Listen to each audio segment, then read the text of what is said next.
जी, हमारे चैनल में आपका बहुत बहुत स्वागत है। एक बार दर्शकों का परिचय बताइए अपना।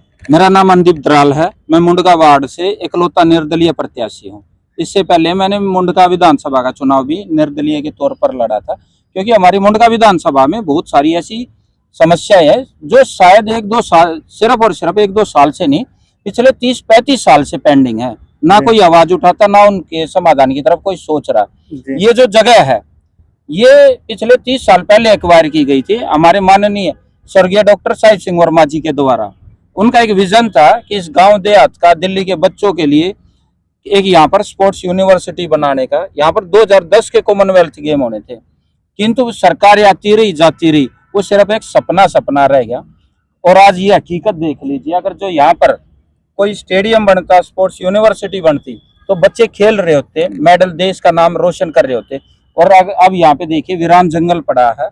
और ये हकीकत है, यहाँ पर रात को आके बच्चे और लोग बाग दारू पीते हैं। ये हकीकत है, ये सच्चाई, जमीनी हकीकत है इस जगह की।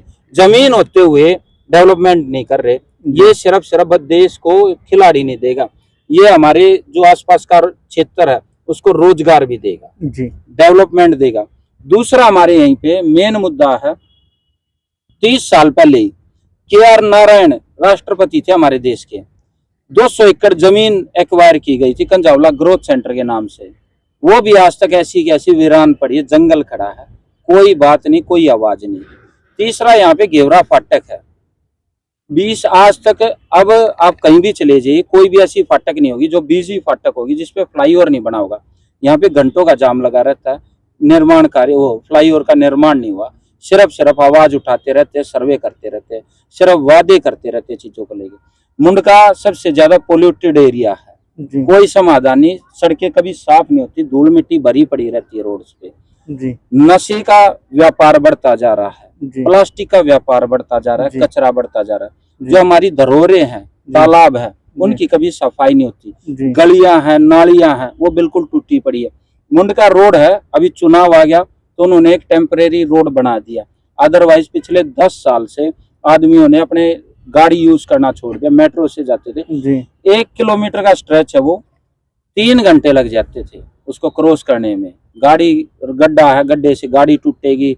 सर, कंपनियों का बिल चल रहा है, आदमियों की जेब से पैसे जा रहे हैं, डेवलपमेंट नाम की कोई चीज नहीं। बात करें आपके वार्ड की, तो वार्ड 35 के अंदर 4 गांव, 2 कॉलोनीज आती हैं, तो किस तरीके के लोगों के बीच जा रहे हैं? समस्या क्या रख रही है लोगों का आपके बीच? सबसे बड़ी समस्या है गलियों नालियों की। ना कभी साफ होती, ना गली बनी हुई है, कई जगह साफ नहीं हुई।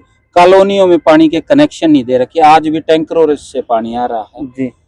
शिक्षा की समस्या है, स्कूल नहीं है कोई भी अच्छे। अच्छा, यहाँ पे पूरे मुंडका वार्ड में कोई भी हॉस्पिटल नहीं है। अगर हमें इमरजेंसी में कहीं भी ट्रीटमेंट करवाना है ना, तो पीरागढ़ी क्रॉस करना पड़ता है। हमें अगर अच्छे स्कूल चाहिए तो वो भी हमें पीरागढ़ी क्रॉस। दिल्ली सरकार ने आम आदमी पार्टी की तरफ से तो मोहल्ला क्लिनिक बना रखे होंगे। देखिए, मोहल्ला क्लिनिक ठीक था, उनका कंसेप्ट बिल्कुल ठीक था, बट उसको ना बड़े लेवल पे यूज नहीं कर पाए। ऐसा हो सकता था कि 5 मोहल्ला क्लिनिक ना दे के 5-7 गाँव का, 10 गाँव का एक जंक्शन पॉइंट बना के ट्रीटमेंट के लिए अच्छा हॉस्पिटल बना देते हैं। अब ये देखिए, जितने बड़े बड़े हॉस्पिटल हैं वो सारे पीरागढ़ी क्रॉस करके हैं। इधर कोई भी नहीं। अगर हमें इमरजेंसी में कोई भी ट्रीटमेंट चाहिए, पूरी मुंडका वार्ड क्या, मुंडका विधानसभा में एक भी हॉस्पिटल नहीं है, तो आखिर हम मरते कहाँ जाएंगे? कई बार ऐसा दुर्घटनाएं होती है, इमरजेंसी में पेशेंट रास्ते में सर्वाइव नहीं कर पाता और वो हॉस्पिटल तक पहुंच नहीं पाता।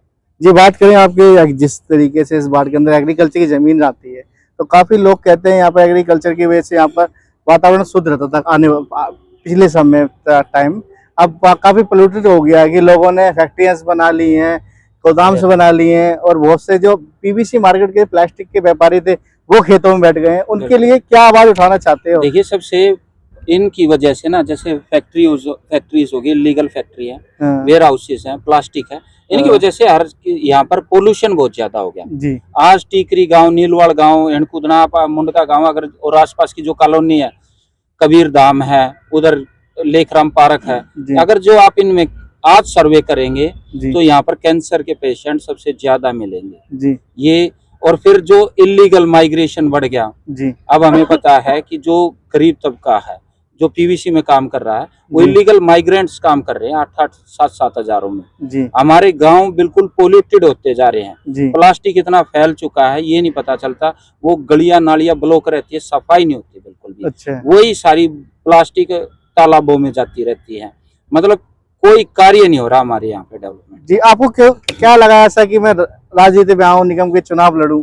देखिए मेरा मुद्दा ना मेन, देखिए राजनीति में आना ये नहीं था कि मेरा कोई इंटरेस्ट है जी या मेरी कोई इच्छा है कि मुझे किसी पद की इच्छा है। जी। सबसे बड़ी दिक्कत क्या है हमारे यहाँ ना, जैसे कॉलोनी है, अब कोई बिहार से आके यहाँ पे रह रहा है तो वो ये सोच के आएगा कि दिल्ली में रह रहा हूँ, देश की राजधानी में रह रहा हूँ, उनको मौलिक सुविधाएं मिले, जी। शिक्षा की, चिकित्सा की, जो उनके वहां पर नहीं थी, जी। वही समस्या यहाँ पर मिल रही है उनको। जी। मेरा राजनीति से कोई दूर दूर तक कोई संबंध नहीं था, न जी। ऐसी कोई इच्छा थी।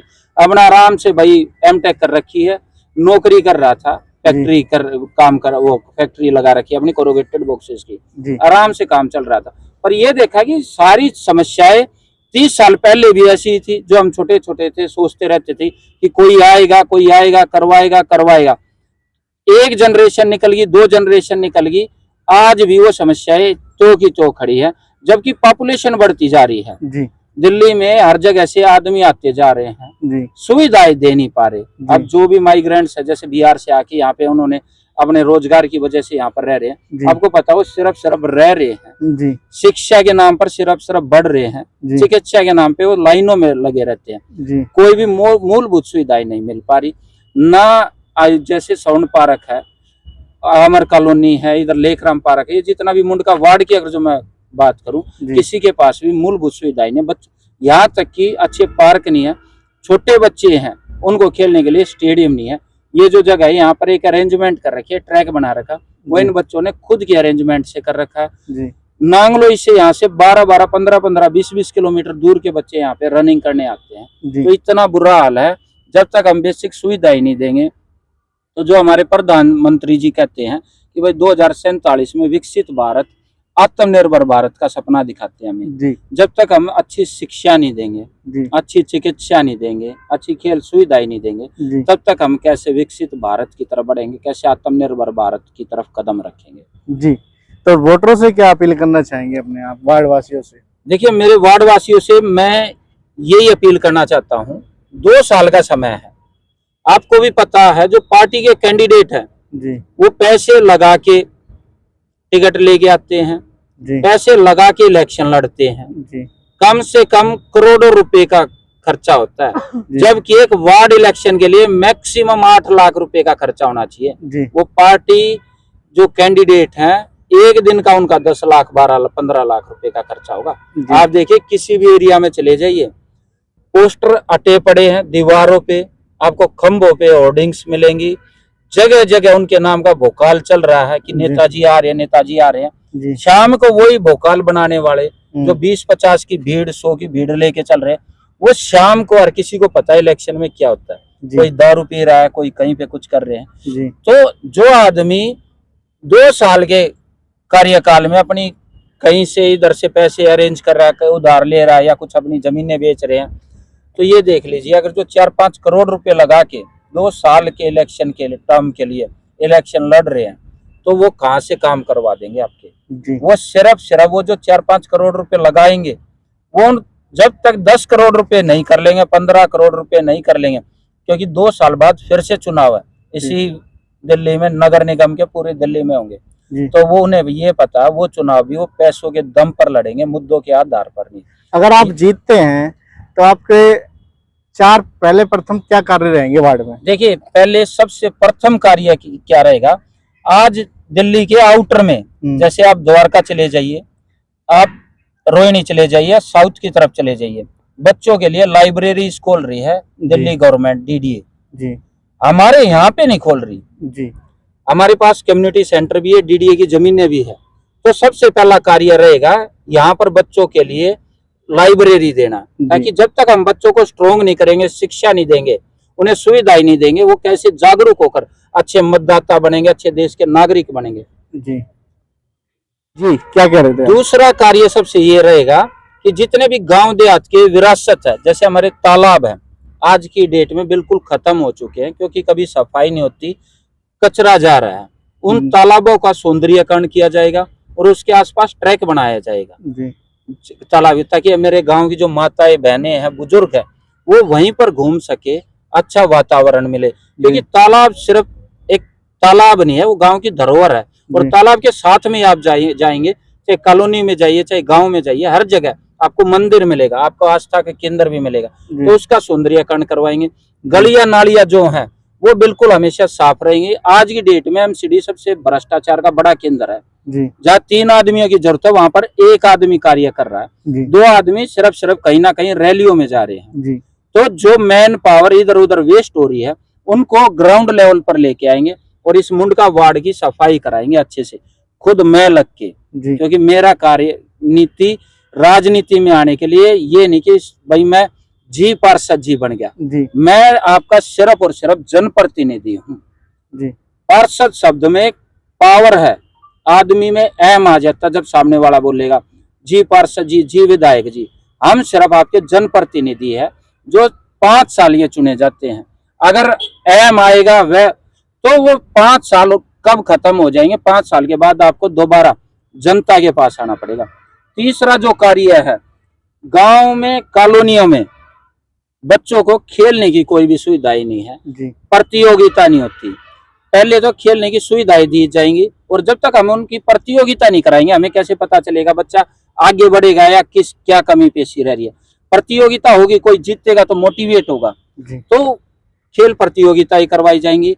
गांव गांव में कॉलोनियों में जा जाकर उनसे नशा मुक्ति के लिए आह्वान किया जाएगा, सेंटर्स लगाए जाएंगे। आज कॉलोनियों में देखिए आप, गांव में बच्चे नशे की तरफ बढ़ते जा रहे हैं। हमारे बच्चे पढ़ने कहीं दूर जाते हैं जिससे आने जाने की समस्या रहती है। ऐसी व्यवस्था की जाएगी, इस जगह के लिए आवाज उठाई जाएगी। अगर आप मेरी सोच को आवाज देते हैं तो ये जगह जो 30 साल से वीरान पड़ी थी, इस जगह को हम प्रधानमंत्री तक लेके जाएंगे और यहाँ पर विकास करवाएंगे। ऐसी कई समस्याएं हैं, जैसे ये इलीगल कंस्ट्रक्शन हो रही है, वेयर हाउसेस की हो रही है, इनके खिलाफ आवाज उठाएंगे। प्लास्टिक कहीं कहीं पड़ा है, मतलब जो गंदगी मची पड़ी है इस मुंडका वार्ड में, उसको लेकर सफाई करवाएंगे। इतनी बड़ी बड़ी पार्टी है, बीजेपी पार्टी है, कांग्रेस पार्टी है, आम आदमी पार्टी है, इन सब पार्टियों के बीच में आप अपने आप को कहाँ देखते हैं? देखिए सबसे बड़ी क्या है, वो पार्टी की विचारधारा है जी। आज वो जनता की बात करेंगे, इलेक्शन की बात है तो छोटे जो जनता की भलाई की बात करेंगे, किंतु जैसे ही जीत के आएंगे ना वो जनता की भलाई नहीं, वो पार्टी लाइनअप में खड़े हो जाएंगे कि भाई हमारी पार्टी लाइन ने ये बात कह दी, अब हम इसके अगेंस्ट नहीं जा सकते, क्योंकि वो पार्टी से निकाल दिए जाएंगे। हम आजाद उम्मीदवार जनता का बिल्कुल प्रतिनिधित्व करते हुए, जनता की उससे जो मैं उसी जनता के बीच में से आया हुआ उम्मीदवार हूँ। जो समस्याएं मुझे हो रही है वही उन जनता को हो रही है। तो मैं हमेशा चाहता हूँ कि देश में पार्टी, चलिए ठीक है पार्टी व्यवस्था है, किंतु पार्टियों के जो कैंडिडेट है वो हमेशा इंडिपेंडेंट रहने चाहिए कि खुले तौर पर विचार रख सके, अपने क्षेत्र का, अपने जनता वासियों का प्रतिनिधित्व कर सके। ऐसा ही हमारे साथ टोल में हुआ था। जो टोल का मुद्दा था हमने उठाया, शुरू किया, उसके बाद हमारे जनप्रतिनिधि जी पहुंच गए वहां पे, उन्होंने जो बयान किया था उन्होंने अलग से पार्टी लाइन से अलग से जाके क्षेत्र की जो जनता है उनकी साइड नहीं खड़े हो पाए। खुले तौर पर उनकी जो डिमांड थी गांव देहात के लिए, स्थानीय निवासियों के लिए, कॉलोनियों के लिए, इस टोल में रिलैक्सेशन, वो खुलकर डिमांड नहीं रखी। अगर कोई आजाद उम्मीदवार होगा तो उसको किसी पार्टी का डर नहीं होगा, उसको सिर्फ जनता के अधिकारों का पता है कि उस जनता क्या चाहती है, जनता के लिए क्या अच्छा है, तो वो खुले तौर पर जनता के साथ खड़ा रहेगा, जनता के विश्वास में खड़ा रहेगा। Thank you.